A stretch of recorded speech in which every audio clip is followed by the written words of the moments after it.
Oi, pessoal, vamos para mais uma aula. Nessa aula, nós vamos falar sobre o processo do envelhecimento e vamos falar também de três pilares básicos para o cuidar. A gente vai relembrar um pedacinho de cada aula que a gente já falou, porque está dentro desse contexto, tá bom? Então, vamos lá. É uma aula é uma aula ao mesmo tempo curta, mas dinâmica. Então, e vocês vão anotando todas as dúvidas para estar perguntando para mim depois, tá bom? E não deixe se tiver dúvida, assistam de novo, porque o conteúdo é muito vasto, não deu para escrever tudo, mas eu vou mandar uma apostila para vocês também sobre essa aula, tá bom? Aqui, pessoal, a gente vai falar sobre três pilares para o cuidar: o conhecimento, que é o que vocês estão buscando, a paciência e alguns protocolos práticos que eu vou passar para vocês, bem simples, que quem tem esses protocolos tem mais facilidade de lidar com o paciente idoso, principalmente paciente com algum tipo de demência. Tá bom? Vamos lá. Para o idoso, pessoal, para a gente cuidar do idoso, existe várias coisas que a gente tem que buscar. Mas esses três pilares vão dar para vocês uma força muito grande, uma base muito forte, que vocês vão sair daqui dessa aula com outra cabeça, tá bom? Então não deixe de assistir essa aula, pega a sua aguinha, pega o seu chazinho, pega seu caderno e vem para a aula bem tranquila para não perder nenhum detalhe, ok? E nesse primeiro pilar, que é o pilar do conhecimento, a gente entender primeiro o que é normal do envelhecimento, o que acontece com ele, alterações fisiológicas que é normal, que vai acontecer com todos os idosos, comigo, com você, que é normal, que todos vivem essa realidade, para a gente poder entender o que acontece com a introdução das doenças. Então, vamos lá. O primeiro que a gente vai conversar é a nossa alteração do sistema digestório. Então, vamos lá. Vamos falar um pouco sobre o sistema digestivo, digestório. É muito impactante no sistema do idoso. O que acontece? A primeira é a do paladar. A nossa língua, ela é responsável por fazer sentir o sabor. Então, a gente sabe que o alimento ele é doce, salgado, é amargo, é azedo. Quando ele toca na nossa língua, a gente já sente. Então, cada região da língua vai informar para o cérebro o determinado sabor. E aí eu sinto se eu gosto, se eu não gosto, se está bem temperado, se está muito doce. Conforme a gente vai envelhecendo, nós vamos perdendo essa papila da língua. Então, isso explica muita coisa.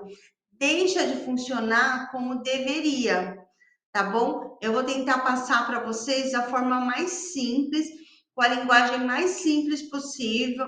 Não sei se tem enfermeiros que também estão fazendo o curso com a gente, fisioterapeuta, psicólogo. Nós vamos usar aqui uma linguagem muito simples para todos poderem entender e desmistificar, não ficar naqueles termos técnicos onde ninguém entende nada. Essa não é o ideal, não é o que a gente quer. Então, tá bom? Então, essas papilas da língua, elas não tá funcionando como deveria, conforme nós éramos jovens. Então, ela não vai conseguir informar para o cérebro. Aí, o idoso não sentindo aquele sabor que ele sempre sentiu, ele não sabe se tá bom ou se tá ruim, então ele rejeita. Ele não quer. Eles falam, não tá gostoso, ou senão ele vai reclamar com o cuidador, com a empregada, com a filha, que a comida não tá boa. Então eles acham que ele está reclamando, que ele está sendo rabugento. E o que acontece? A família começa a colocar só mais sal na comida. Então aí já tem outros problemas que aparecem, pressão alta quando o paciente está idoso. Você tem que entender que ele tem essa limitação. Então, o doce é o que o idoso perde por último, o que nós perdemos por último. Então, eles têm aquela tendência a querer mais doce, e é aí que surgem os diabetes tipo 2. Então, o que que a gente precisa fazer? Aprender a usar outros recursos. Eu não posso aumentar o sal, aumentar o doce. Eu posso usar mais temperos caseiros, mais temperos da sua região, mais salsa, cebola, salsinha. Isso vai realçar o sabor do alimento e vai favorecer para que ele possa comer melhor. Então, tem que estar bem atento e entender quando eles falarem que a comida está ruim. E junto com a perda de paladar, eles também têm o problema da sarcopenia, a musculatura fica mais fraca. Então, a gente sabe que na hora que a gente mastiga, a gente força a mandíbula, os músculos se contraem. E também eles precisam da musculatura da garganta. Para quê? Para empurrar o alimento. Então, se ele tem um alimento muito duro e ele está com problema na diminuição da massa muscular, ele não vai querer comer. Se a carne não tá molinha, a carne é bom você fazer uma carne molinha, um frango desfiado, uma carne desfiada, um peixe, uma carne moída, para poder favorecer para que ele coma e tenha os nutrientes necessários. Então, principalmente, orientar o idoso a comer devagar e comer em pequenas porções, por conta dessa dificuldade dele de empurrar para o esôfago esse alimento. Então, são coisas bem simples. Suponhamos que a gente entra, coloca o alimento na boca. Em volta do esôfago existem os músculos que se contraem para empurrar esse alimento. Se ele já tem problema aí, que nem eu expliquei para vocês, esses movimentos vão estar mais enfraquecidos. Então vem esse problema de o alimento demora a chegar no estômago. Se você der muitas porções, ele vai se sentir cheio. Mesmo porque até o nosso estômago também é um músculo que ele está lentificado. Então a digestão também do idoso é mais lenta. Se ele tem a digestão mais lenta, ele vai ter dificuldade de receber a próxima alimentação. Então, se você tem que pensar, eu tenho que deixar, se ele não consegue engolir, se ele está com problema já na deglutição, já está engasgando, eu tenho que dar um alimento mais pastoso. Se ele não engasga muito, pode até ter um pouquinho mais textura, mas vocês têm que ter sempre avaliando essa parte e entender o que acontece nas alterações fisiológicas do envelhecimento. Na hora que você entender, você vai observar na hora da alimentação como que ele come. Uma orientação: vamos comer devagar. Não comer conversando, comer correndo, tá? E é o que ele pode, não é o que eu quero, é o que ele pode, tá bom? Sempre avaliar isso. E também tem que pensar na higiene bucal, que é muito importante, e na prótese, se ele usa prótese. Se esse idoso ele usa prótese, eu tenho que estar atenta se essa prótese está adaptada, se eles, porque conforme os anos vai passando, eles perdem músculo. Se eles perdem musculatura, a prótese fica bambando ali, ela fica frouxa e acaba machucando. Então, o que ele faz? Ele não quer se alimentar mais porque machuca. Então, se o seu idoso ele usa prótese dentária, tem que ir ao dentista com frequência. Às vezes o idoso ele fez a prótese há 15 anos atrás. Não é assim. Tem que estar sempre indo, vendo se está bem fixada, que às vezes ele perde peso só porque a prótese está mal colocada, porque ele para de comer, porque ele sente dor. Então é muito importante na higiene e como está essa prótese dentro da boca do idoso. E quando a gente fala de um idoso lúcido, saudável, a gente está falando de uma pessoa que está envelhecendo sem a intercorrência de doenças. A gente precisa fazer o quê? A gente vai focar no quê? O que é o mais importante? você tem que dar a esse idoso, como a gente já conversou, autonomia e independência. Isso nós já tivemos uma aula lá atrás. São duas coisas distintas. Às vezes ele sabe fazer, mas não consegue. Autonomia é a capacidade que eu tenho de tomar decisão. A independência é a capacidade que eu tenho de executar aquilo. Então, se ele tem autonomia de comer, você vai deixar ele comer. Se ele tem a autonomia de resolver, de escolher o cardápio, ele vai ter autonomia. Se ele tem a independência de comer sozinho, ele vai comer. Lembre-se, vocês só vão fazer por eles o que eles podem. Tem paciente que está na cadeira de rodas e não consegue. Ele está na cadeira de rodas e não consegue tomar o banho dele sozinho, mas ele consegue escolher o horário que ele quer tomar esse banho, ele consegue escolher a roupa que ele vai usar, ele não consegue preparar o alimento, mas ele consegue escolher o alimento que ele quer comer. Então, ele tem autonomia, mas não tem a independência. Então, sempre lembrar que a gente só vai fazer pelo idoso o que ele não consegue fazer por ele. Dando continuação, a gente vai agora falar sobre a próxima alteração fisiológica do envelhecimento normal. A gente vai trazer para vocês a redução da capacidade visual. É natural nós virmos apresentando a dificuldade de enxergar à medida que nós vamos envelhecendo. O que isso tem de impacto? A gente tem que estar atento quando a gente tem um idoso na casa, quando você trabalha com o idoso, porque se ele tem essa redução da capacidade visual, isso favorece quedas. Porque ele às vezes não enxerga o desnível no chão, ele não enxerga o degrau, não deixar muitos móveis espalhados pela casa, não deixar muitos objetos espalhados, porque ele está suscetível à queda. Quanto mais facilidade nós dermos para ele se locomover, menos risco de queda nós vamos dar para ele. Iluminação, sensor de iluminação, barras nas paredes, barras nos corredores, aquelas barras de apoio. Então, tudo a gente tem que fazer para poder facilitar para esse idoso a caminhada dele, porque isso é normal. E nós temos também a perda auditiva.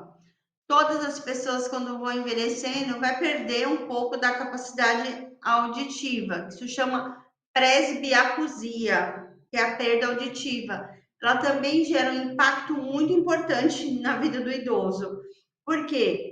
Porque o idoso ele está escutando menos, ele fica com receio de toda hora ficar perguntando. A pessoa acabou de falar, o que você falou? Aí fala um pouco mais alto. Ele prefere se afastar, se isolar. Ele para de ir na igreja, ele para de ir nas festas, ele para de querer ir na praça, principalmente aniversários, onde o som tá alto, ele não consegue ouvir o que as pessoas estão falando. Então, aquele transtorno, aquele incômodo interior que ele tem, ele acaba se afastando, porque aí ele pensa, poxa, realmente eu estou envelhecendo, porque ele não consegue interagir com as pessoas. Dependendo do caso, pode causar até depressão, porque ele vai se sentindo inferior, ele vai se sentindo que não faz parte mais daquele grupo. Então, às vezes, quando cai a ficha, eles podem ficar depressivos. Isso é um dos fatores que desencadeia a depressão mesmo. Então, o que é importante? A gente vai saber comunicar com esse idoso. Se você não souber como se comunicar com ele, você vai trazer mais conforto para esse idoso. Então, se o seu idoso ele tem a redução auditiva diminuída, se com demência ou não, com Parkinson ou não, cabe para todos, tá? Então, a gente vai falar quando a gente for falar lá dos protocolos, lá na frente, tá bom? Para que esse idoso não se isole, para que esse idoso não se sinta mal. E também, às vezes, se o idoso anda na rua e ele não escuta, às vezes ele está no meio da rua, se tiver uma buzina de um carro, ele não escuta.